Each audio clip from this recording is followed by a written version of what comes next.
ആദ്യം ഞാൻ അഡ്വക്കേറ്റ് അരുണിലേക്കാണ് പോകുന്നത്.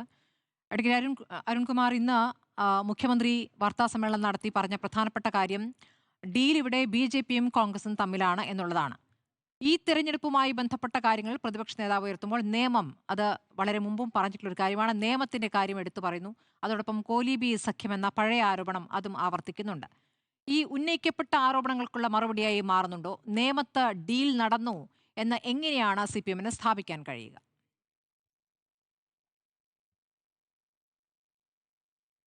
ഇവിടെ ബഹുമാനപ്പെട്ട മുഖ്യമന്ത്രി ഈ വിഷയത്തിൽ വളരെ ക്ലാരിറ്റിയോടെ തന്നെ മറുപടി പറഞ്ഞതാണ്. നേമത്ത് 62,000-ഓളം വോട്ടുണ്ടായിരുന്ന കോൺഗ്രസ് അത് പടിപടിയായിട്ട് 17,000 വോട്ടായിട്ട് ചുരുങ്ങി. അതിന്റെ വോട്ട് കണക്കെല്ലാം പൊതുസമൂഹത്തിലുണ്ട്. അത്തരത്തിൽ വോട്ട് ചുരുങ്ങിയപ്പോഴാണല്ലോ 3-ാം സ്ഥാനത്ത് നിന്ന് BJP 1-ാം സ്ഥാനത്തേക്ക് വളർന്നു വന്നതും പിന്നീട് ഉണ്ടായിട്ടുള്ള മാറ്റങ്ങളും അവിടെ LDF ആ മണ്ഡലം തിരിച്ചു പിടിച്ചതുമെല്ലാം നമ്മുടെ മുന്നിലുണ്ട്. ഈ തെരഞ്ഞെടുപ്പ് കാലഘട്ടത്തിൽ ഉയർത്താൻ ഒരു രാഷ്ട്രീയ പ്രശ്നങ്ങളും ഇല്ല എന്നതുകൊണ്ട് ഏതെങ്കിലും തരത്തിൽ വിവാദങ്ങൾ ഉണ്ടാക്കുക, ഒരു നുണ പലവട്ടം ആവർത്തിച്ചത് സത്യമാക്കുക എന്നതാണ് UDF-ന്റെ നേതാക്കന്മാർ മത്സരിച്ച് ചെയ്തുകൊണ്ടിരിക്കുന്നത്. ഇപ്പോൾ ഒരാഴ്ച മുമ്പ് ബീഹാറിൽ ലോക്സഭാ തെരഞ്ഞെടുപ്പ്, നമുക്കറിയാം രാജ്യസഭയിലേക്ക് തെരഞ്ഞെടുപ്പ് നടന്നു, ബീഹാറും ഒറീസയും. അവിടെ BJPക്ക് മുൻതൂക്കം എന്ന് പറഞ്ഞ് പത്രമാധ്യമങ്ങളിൽ വാർത്ത വന്നു. എങ്ങനെയാ BJPക്ക് മുൻതൂക്കം ഉണ്ടായത് എന്ന് നമുക്കെല്ലാം അറിയാവുന്നതാണ്. കോൺഗ്രസിന്റെ MLA-മാർ മനഃപൂർവ്വം വോട്ടെടുപ്പിൽ നിന്ന് വിട്ടുനിന്ന് ബീഹാറിലും ഒറീസയിലുമെല്ലാം BJPയുടെ രാജ്യസഭാ സ്ഥാനാർത്ഥികൾക്ക് വിജയിക്കുവാനുള്ള സാഹചര്യം സൃഷ്ടിച്ചതുമെല്ലാം ഒരാഴ്ച മുമ്പ് നമ്മൾ കണ്ടതാണ്. ഏതെങ്കിലും തരത്തിൽ അത് തെറ്റായിപ്പോയി എന്നോ വോട്ടെടുപ്പിൽ പങ്കെടുക്കാത്തത് സംഘടനാ വിരുദ്ധ പ്രവർത്തനമാണ് എന്നോ ഏതെങ്കിലും ഒരു കോൺഗ്രസ് നേതാവ് പ്രതികരിക്കുന്നത് നമ്മൾ കണ്ടോ?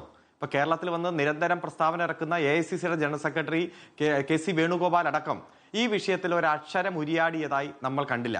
അപ്പോൾ ഡീൽ ആരൊക്കെ തമ്മിലാണ്?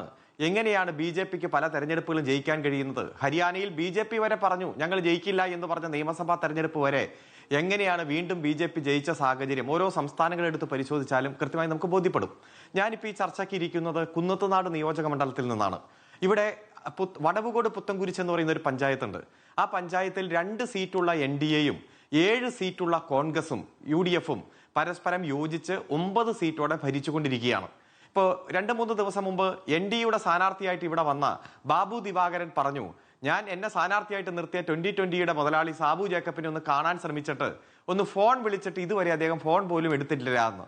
അതായത് ഇവിടെ BJP-യും അതുപോലെ NDA-യും കോൺഗ്രസും UDF-ഉം തമ്മിൽ പരസ്പരം സഖ്യമുണ്ടാക്കി പഞ്ചായത്ത് തെരഞ്ഞെടുപ്പിലെ ഭരണം പിടിച്ചതുപോലെ തന്നെ ഈ തെരഞ്ഞെടുപ്പിലും തങ്ങളുടെ പിന്തുണ, NDA-യുടെ പിന്തുണ കോൺഗ്രസിനാണ് എന്ന് തെളിയിക്കുന്ന തരത്തിലുള്ള വർത്തമാനമാണ് NDA-യുടെ സ്ഥാനാർത്ഥി തന്നെ പറയുന്നത്. എന്നെ സ്ഥാനാർത്ഥിയായിട്ട് കൊണ്ടുവന്ന ആള് പോലും ഞാൻ വിളിച്ചിട്ട് ഫോൺ എടുക്കുന്നില്ല എന്ന്. ഇത് പല മണ്ഡലങ്ങളിലും ദൃശ്യമാണ്.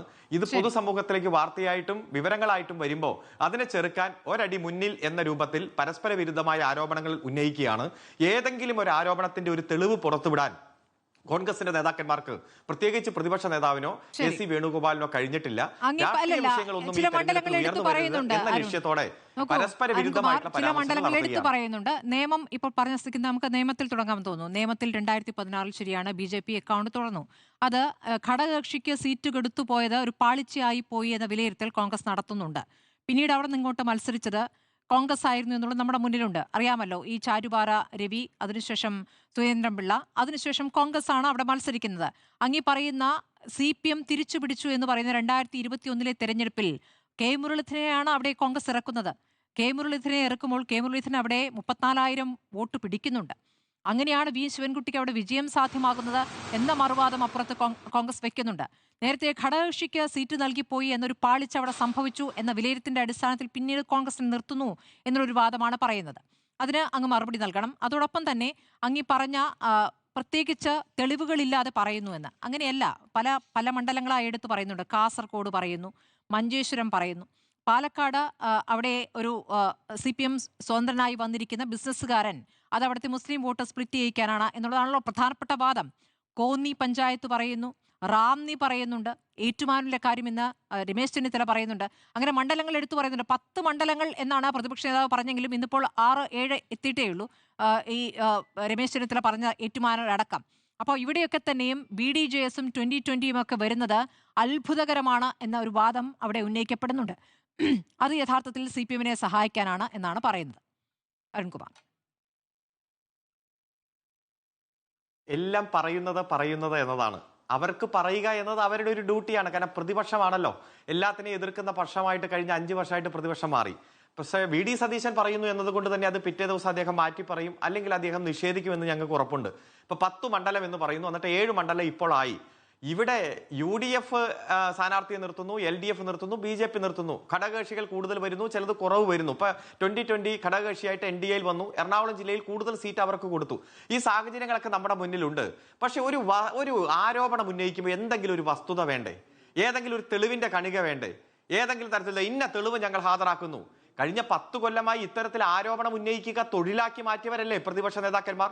ഏതെങ്കിലും ഒരു ആരോപണം പൊതുസമൂഹത്തിലോ കോടതിയിലോ മറ്റ് നിയമപരമായ സംവിധാനത്തിലോ തെളിയിക്കപ്പെടുന്ന സാഹചര്യം ഉണ്ടായിട്ടില്ലല്ലോ. അവർ ഉന്നയിച്ച അതേ ഗൗരവത്തോടെ പൊതുസമൂഹവും കോടതിയും നിയമ സംവിധാനവും എല്ലാം അവരുടെ ആരോപണത്തെ വട്ടപൂജ്യം എന്ന് തെളിയിക്കുന്ന തെളിവുകൾ പുറത്തുവിട്ടത് നമ്മുടെ മുന്നിലുണ്ട്. അതുകൊണ്ട് ഞാൻ ആദ്യം സൂചിപ്പിച്ചല്ലോ, ഈ തെരഞ്ഞെടുപ്പിന് ഇനി 14 ദിവസം 15 ദിവസമേ പ്രചരണത്തിനുള്ളൂ. ഒരു ദിവസം സൈലന്റ് ഡേ ആണ്. ഈ തെരഞ്ഞെടുപ്പിൽ ഞങ്ങൾ അധികാരത്തിൽ വന്നാൽ ഇന്ന കാര്യങ്ങൾ ചെയ്യും എന്ന് പറഞ്ഞ് ഒരു ആരോഗ്യകരമായിട്ടുള്ള സംവാദം ഉയർത്താൻ ഇവർക്ക് താല്പര്യമില്ല. കാരണം ഇവർക്ക് മനസ്സുമില്ല, ഇവർക്ക് അതിന് കഴിയുകയില്ല. മറിച്ചോ LDFനെ ആക്രമിച്ചുകൊണ്ടിരിക്കുന്ന, CPMനെ ആക്രമിച്ചുകൊണ്ടിരിക്കുക, അത് ആക്രമണമായിക്കോട്ടെ. പക്ഷെ ഏതെങ്കിലും ഒരു വസ്തുതാപരമായിട്ടുള്ള കാര്യം പറഞ്ഞുകൊണ്ട് ഇവർക്ക് ആക്രമിക്കാൻ പറ്റുന്നുണ്ടോ? ജനങ്ങൾ പിൻവലിച്ച കാര്യം ഏതാണെന്ന് എനിക്ക് മനസ്സിലായില്ല. ഇപ്പോൾ 2 പഞ്ചായത്തിലെ കാര്യം പറയാം. ഇപ്പൊ കോന്നി പഞ്ചായത്ത് കണക്കിൽ 800-ൽ താഴെ മാത്രമാണ് UDFന്റെ ലീഡ്. അത്രയും ലീഡുള്ളൂ UDFന്. അവിടെ LDF ആണ് അവിടെ ഭരിക്കുന്നത്. കോന്നി MLA LDF ആണല്ലോ. 38,000 വോട്ട് BJPക്കുണ്ട്. പക്ഷേ ആ സീറ്റ് കൊടുത്തിരിക്കുന്നത് BDJSനാണ്. അപ്പോൾ അത് ആർക്കാണ് ഗുണം ചെയ്യുക? അത് LDFന് ഗുണം ചെയ്യും എന്നുള്ളതാണ് ഒരു ആരോപണം. രണ്ടാമത്തെ നോക്കൂ, റാന്നി എന്ന് പറയുമ്പോൾ അവിടെ ശബരിമല ഉൾപ്പെടുന്ന പ്രദേശമാണ്. അവിടെ LDFന്റെ MLA ആണ് ഉള്ളത്. പഞ്ചായത്ത് UDFനാണ്. അവിടെ BJPക്ക് 26,000-ൽ പരം വോട്ടുണ്ട്. അവിടെ 4,000-ൽ താഴെ ഭൂരിപക്ഷമേ UDFന് കിട്ടിയിട്ടുള്ളൂ. തദ്ദേശത്തിലെ ലീഡാണ് ഞാൻ പറയുന്നത്. അവിടെ 2020 കൊടുത്തിരിക്കുന്നു. 2020 സ്ഥാനാർത്ഥിയാരാണ്? തോമസ് K സാമുവൽ എന്നൊരാളാണ്. അദ്ദേഹം പറയുകയാണ് അവിടെ ശബരിമല വിഷയം, അതായത് ശബരിമല സ്വർണ്ണക്കൊള്ള വിഷയമൊന്നും ഉന്നയിക്കുകയില്ല.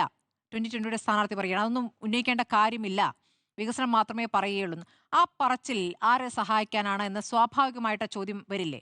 പിന്നീട് കുമ്മനം ഇടപെട്ട് അത് പിന്നീട് തിരുത്തിക്കുന്ന ഒരു സാഹചര്യം വരുന്നുണ്ട്. അപ്പോൾ ഈ 2020 അവിടെ എന്തിനു നിൽക്കുന്നു?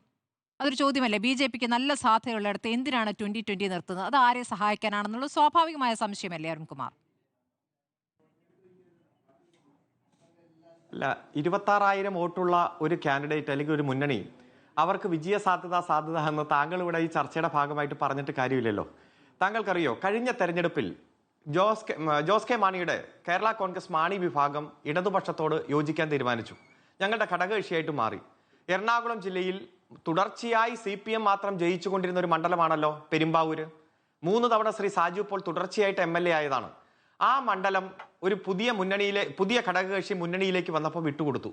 പിറവം മണ്ഡലം പലതവണ ഞങ്ങൾ ജയിച്ചു, അതുപോലെ TM ജേക്കബ് ജയിച്ചു.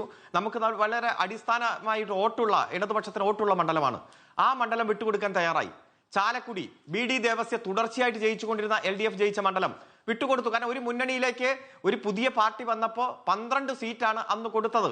അത്തരത്തിൽ ഏറ്റവും ഉറപ്പുള്ള സീറ്റുകൾ വരെ വിട്ടുകൊടുക്കാൻ തയ്യാറായി.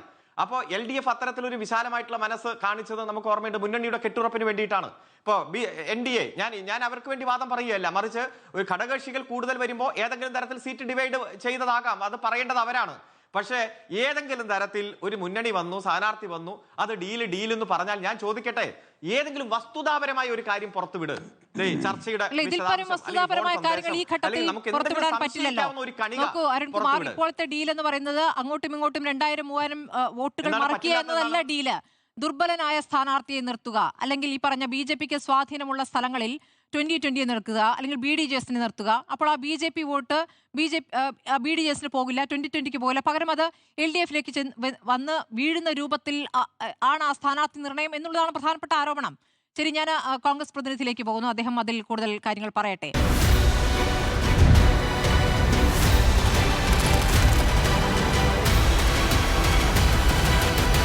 ഡിബേറ്റ് വിത്ത് സ്മൃതി പരുത്തിക്കാട്.